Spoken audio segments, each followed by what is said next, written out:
Students of Rambam know that the Mishneh Torah is meticulously organized and carefully structured.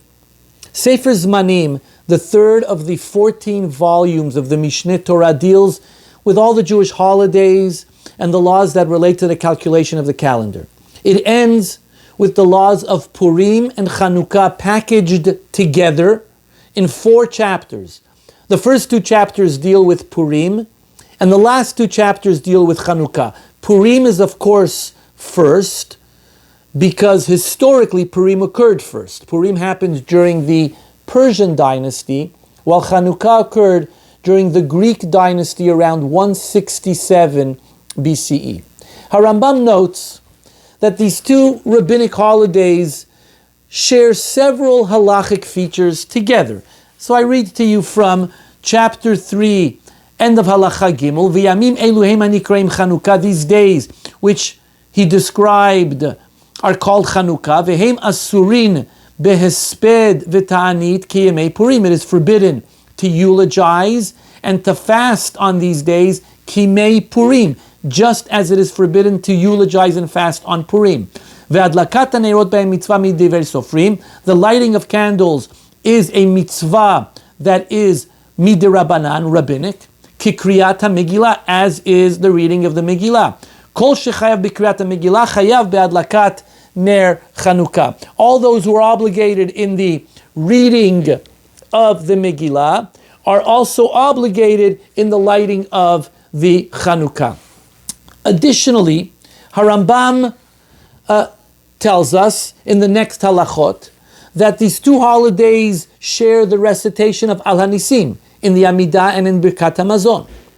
But beyond the technical halachic similarities and the similarities of their origin, which is rabbinic, I want to suggest that Rambam places these 2 holidays together because he sees the 2 holidays as an opportunity to introduce a theme that is central to his worldview and lacking in the other biblical holidays.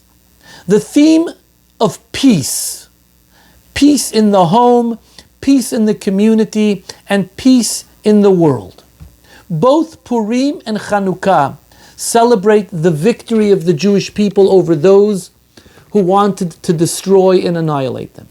In fact, a careful reading of how Rambam presents the story of Chanukah, one notices an interesting omission on the part of Rambam.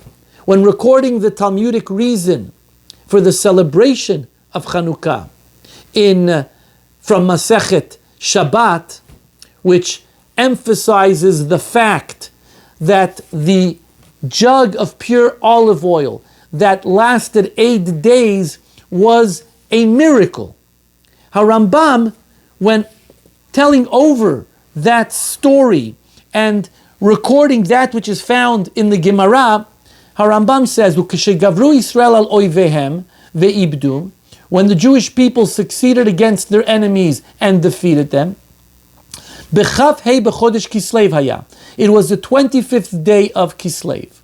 "V'nichnesu la'ichal," they entered into the Beit HaMikdash. "Ve'lo matzu shemen tahor b'mikdash ela pach echad." They only found 1 jug of pure oil. Velo haya bo lehadlik ela yom echad bilvad. There was only enough to light for 1 day. Vehidliku mimenu nerot hamaracha shmona yamim. And they lit it, and it lasted for 8 days. Ad shekatshu zeidim, until they were able to press olives, vehotziu shemen tahor, and produce pure new olive oil. Did you notice the one word that he omitted?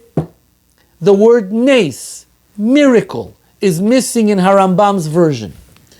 This omission is actually found in all printed manuscripts of the Mishneh Torah and in the updated academic editions, including Frankel's. Students of Rambam are not surprised by this exclusion. It is consistent with Rambam's aversion to the interruption in the regular order of nature. Miracles for Rambam are not the ideal. At the beginning of Hilchot, chapter 8 of Hilchot Yesodei Torah, Rambam writes, Moshe Rabbeinu lo heminu bo Yisrael mipnei haotot she'asa.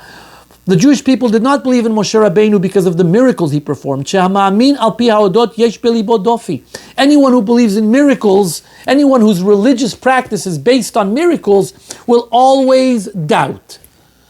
The Gemara is also ambivalent regarding miracles. It tells an extraordinary story regarding a miracle that happened to a man whose wife died, leaving him with a nursing child. The man was poor and could not afford a wet nurse.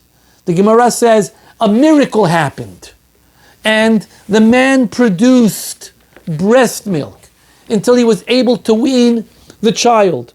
The Gemara tells us how the Chachamim responded to this miracle. Amar Rabbi Yosef, Baur ekama gadol adam ze shenasa lo nes kazeh. Rabbi Yosef says, come see how great this man must have been, that such a miracle occurred to him. Amar le Abaye aderabba. Abaye says the opposite. Kama garu adam ze shenishtanu lo sidrei breshit. Look how lowly this man must have been, that nature had to change on his behalf. The subject of miracles requires a separate shiur. Let me just say that one of Harambam's greatest contributions to religious thinking and spirituality is that Hashem is most beautifully revealed in nature.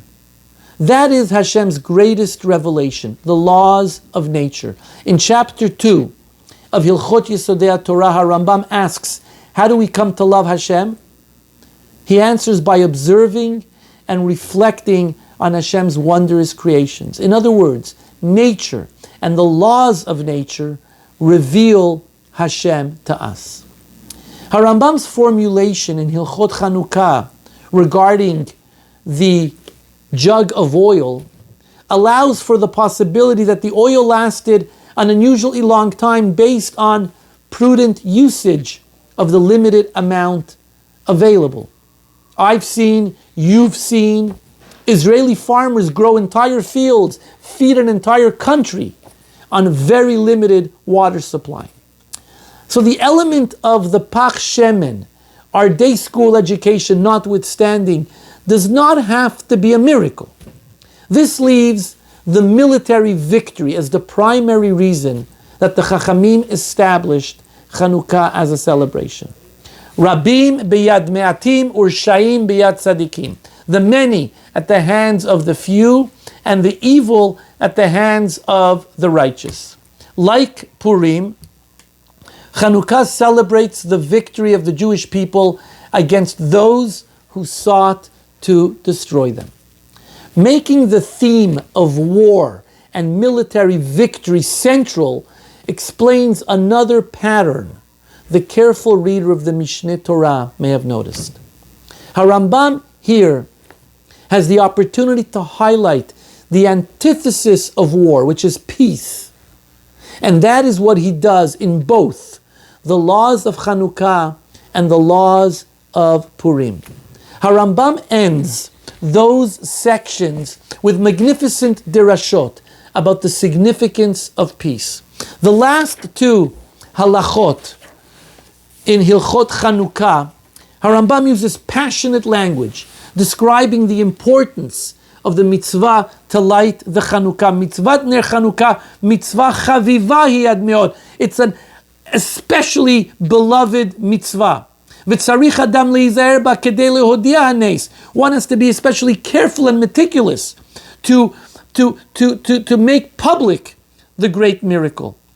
If one hareshe ein lo ela pruta achat lefanav, if one only has one pruta, a small amount of money, ulfanav kiddush hayom ve'adlakat ner Chanukah, he has to make a choice to use that money to say kiddush on Shabbat or light the candles of Chanukah. Makdim liknot shemin lehadlik ner Chanukah. He must first or prioritize the lighting of the Chanukah candles al hayayin lekiddush hayom, over the wine for kiddush of Shabbat.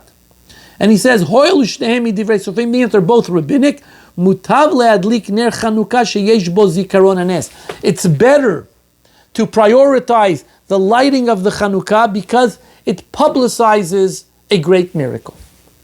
And yet, Rambam rules that if one is faced with having a choice between using one's last penny to buy oil for Shabbat or oil for Chanukah candles, one must prioritize Shabbat candles. Why? Because Ner Shabbat, says Rambam, is for Shalom Bayit. And Shalom Bayit is of the highest importance. Haya lefanav ner beito v'ner Chanukah, or ner beito v'kiddush hayom, ner beito kodem mishum shalom bayit. Always the lighting of the Shabbat candles take precedence because of shalom bayit. Rambam continues, Gadol HaShalom, how great is peace, Shekol HaTorah nitna la'asot shalom ba'olam. The entire Torah was given to bring peace into the world. If this principle is so central and so foundational, it might have been better suited in Hilchot Yesodei Torah, the laws of the foundation of the Torah, and yet Rambam tucked it away here in Hilchot Chanukah. The reason for this anomaly, I believe, has to do with the backstory of Chanukah. Yes, the Jewish people faced an external enemy who wanted to prevent us from observing our Torah, desecrated our holy Beit HaMikdash, and oppressed us physically. But anyone who knows the history of Chanukah knows that the real enemy of the Chanukah story was the enemy from within.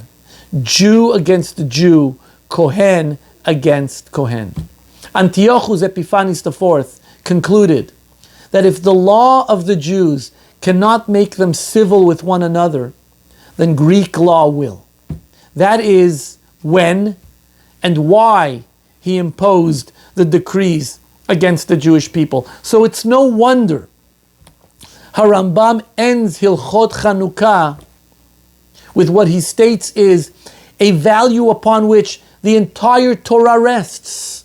Shalom Bayit, peace in the homes, Gadol HaShalom, Shekol HaTorah nitna la'asot shalom ba'olam. The laws of Purim conclude with a similar derasha. I would argue that derasha sets the stage for the conclusion of the laws of Chanukah and the powerful conclusion for the book of Zemanim. Not just Shalom Bayit, but Shalom peace in the entire world. Regarding Purim, Rambam writes, Kol Sifrei HaNevi'im v'chol HaKtuvim atidim libatal imot HaMashiach chutz miMegillat Esther. At the time of Mashiach, all the books of the Bible will become irrelevant except the book of Megillat Esther. Rambam here invokes the Messianic era. According to Rambam, this will not be a time when the Jewish people will exercise power or force upon the world. Rather, it'll be a time characterized by peace, shared knowledge of God, and cooperation between all of humankind. As Rambam writes towards the end of Hilchot Melachim, he says, Lo nit'avu hachachamim ve'aneviim mimot HaMashiach lo kedei sheishletu al kol ha'olam. The Chachamim and the prophets did not desire and look forward to the days of Mashiach to show power over the rest of the world. V'lo kedei sheyirdu ba'goyim, and not to oppress the goyim. V'lo kedei sheinasu otam ha'amim. V'lo kedei le'echol v'lishtot v'lismoach, not so that we must be elevated in the eyes of the nations of the world, or so that we could eat and drink and be happy. Ella kedei sheyu pnuyim b'Torah ve'chokhmata. Rather, so that we should be free to just focus on Torah and on its wisdom. V'lo yeh lahem noges u'mevatel, and there would be no one to interrupt them. That is the theme with which Rambam concludes Sefer Zemanim, Chanukah and Purim, the theme of peace, peace in the home, peace in community, and peace in the world. Derachea darchei noam v'chol netivotea shalom. Happy Chanukah to all of you.